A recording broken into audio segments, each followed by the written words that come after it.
Welcome back to another episode. I wasn't going to do a video on this to give you a little bit of an idea, background behind this. I've been having, if you've not watched any of the other videos, that is, I've been having issues with Whiteline, the bump steer correction kit, or like the taller ball joints and the taller track rod ends. I've been having issues specifically with the ball joints, and the nylon has been cracking inside them and failing. Anyway, long story short, I was going to fit, before Anglesey this weekend, I was going to fit stock ball joints, which is going to make the roll centre is going to go back to how it was before, below the ground, you know, which is not ideal, but I accepted it. I thought that's what it is. But as you guessed, or if you've been looking on Instagram or whatnot, Hardrace actually do roll centre correction ball joint, taller ball joint. So this was just by chance. I'd seen this. I was scrolling through Hardrace website.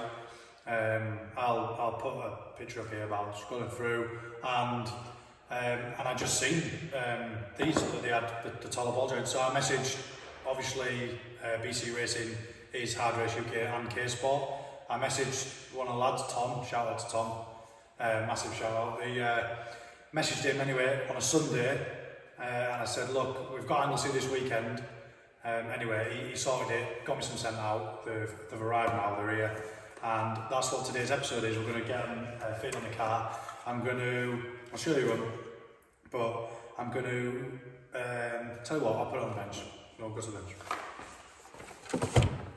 So yeah, we'll do a bit of an unboxing video. Everyone loves a good unbox. But that's the part number on the Hardrace website. I'll put it up here, the link, the screenshot of the website. So it's, yeah, part number, anyway, we'll unbox it. So it fits, yeah, I think it's for all impretas from like classic right the way through to like 2012, you know, the newer stuff, but yeah. You get your nice Hardrace sticker, as with all the stuff that it's quite well presented. The Hardrace stuff is real nice. Anyway, split pins for the castle nuts. That's that.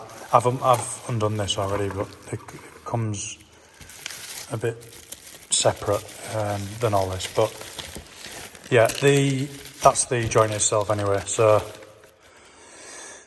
The nice thing about, that's the stickers I was on about. You get them stickers come in a little packet. They're not, I've just stuck them on, even though they're going to be hidden in the hub, but still, I'll put them on.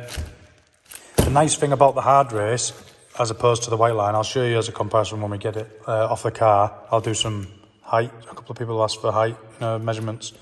Anyway, the nice thing about it is you actually get, if you've had them off, you'll know what this is, but the bottom arms on the Subarus are aluminium, and you get this steel insert for durability, I guess. Because this steel, it would fret against the aluminium and then wear out. But you get this steel insert, which is a nice touch. But yeah, the actual construction of it itself, it feels like a nice bit of kit, and it's real beefy around the joint there. So. Yeah, that's it. Obviously, the other one's exactly the same in the bag there, but yeah, I'll get the car in the air anyway. Let me flip around. I'll flip the camera. Yeah, I'll get the car in the air, and we'll start. I'll show you the Whiteline joints, and then we'll start getting stripped off.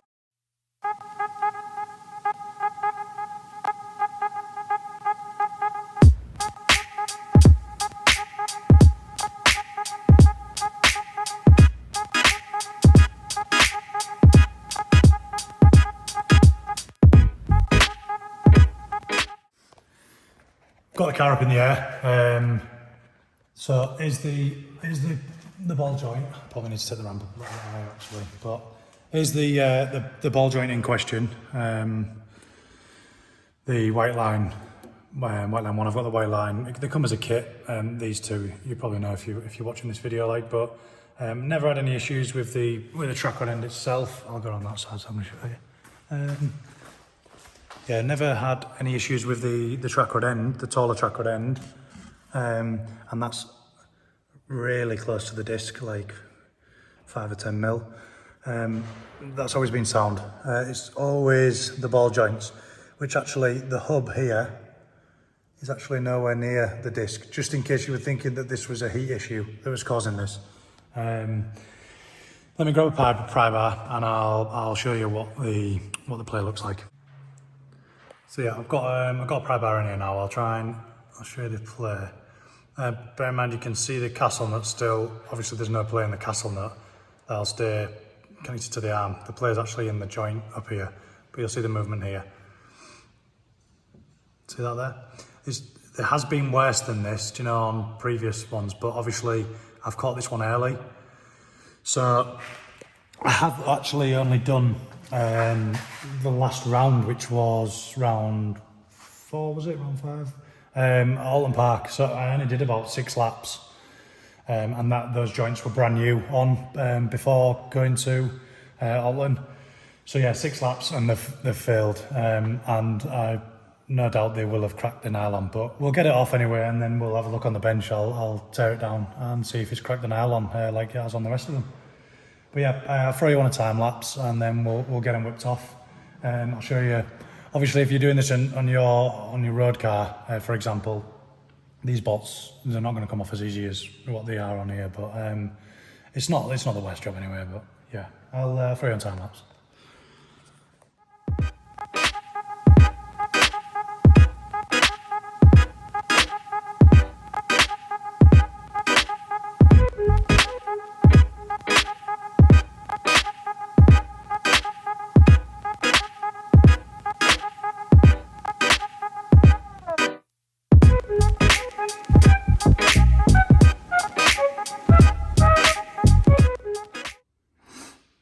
There we have it.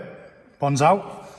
I'll just give it a quick wipe up, and then I'll come back. As if by magic, it'll be all clean.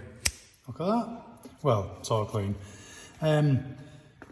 Yeah, a few people have messaged me wanting to know the height difference between the two ball joints, between these two. So I'll whip the castle nuts off them both. I'll leave the cones on. Do you know these 2 cones? So that's the one that Hardrace send, and this is that's just genuine Subaru one. So let me whip the castle nut off. See what we're looking at. Here we go. So it's quite substantial height difference. It's a lot taller. I'll get a vernier and we'll have a look. So I've got it in a more linear shot so you can get a better idea of the height difference, but we're talking 97 mil the Whiteline joint, and then I'll just move the vernier 2 secs. Yeah, we're about 100 and 111. Yeah, so if we're going from factory, I think I'll have to get a factory joint out from one of the other hubs I've got over there, but I think roughly we're going around 25 mil taller than the factory joint.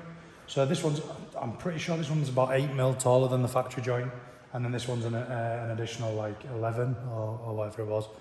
No, more. I don't know. Maths don't work out there, does it? But yeah, you can work it out from what it was. I think I was 96 or 97, and that was 110 or 111, whatever. So yeah, it's going to bring. Obviously, I'm substantially lower than factory. It's going to bring the roll centre even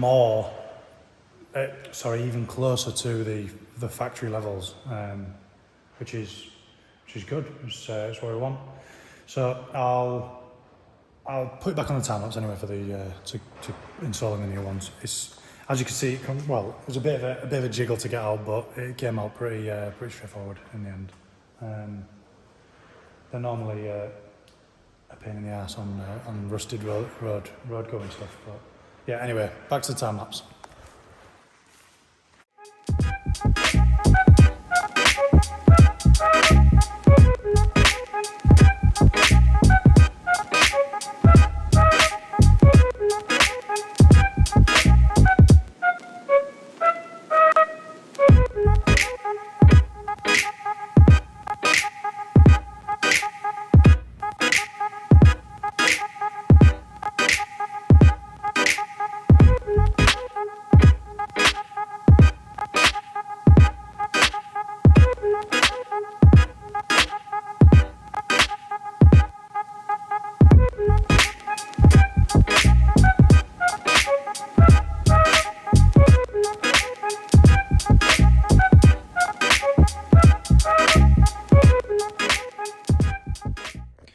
we've got the new ones back on the car, and as I said earlier, I was going to tear down one of the Whiteline joints so you can see what's going wrong inside.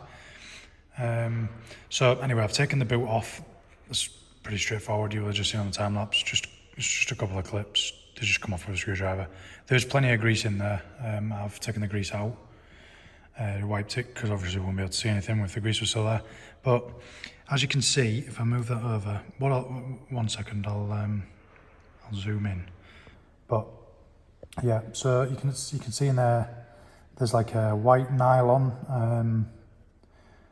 a white nylon bush, and it's split into 4 pieces.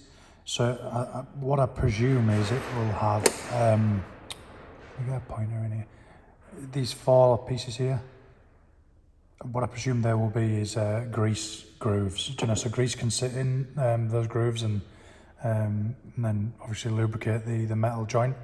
But it's kind of hard to hold the phone and show you this, but I'll try my best.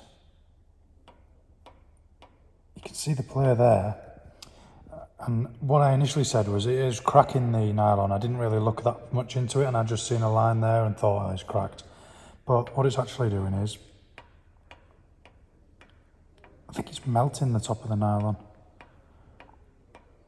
because it's not the joint that's moving, it's the actual, the nylon bush is moving up and down within the actual joint itself. So either way we look at it, it shouldn't be doing it. And this joint's done 6 laps of Holland Park, as I said. So you can hear it.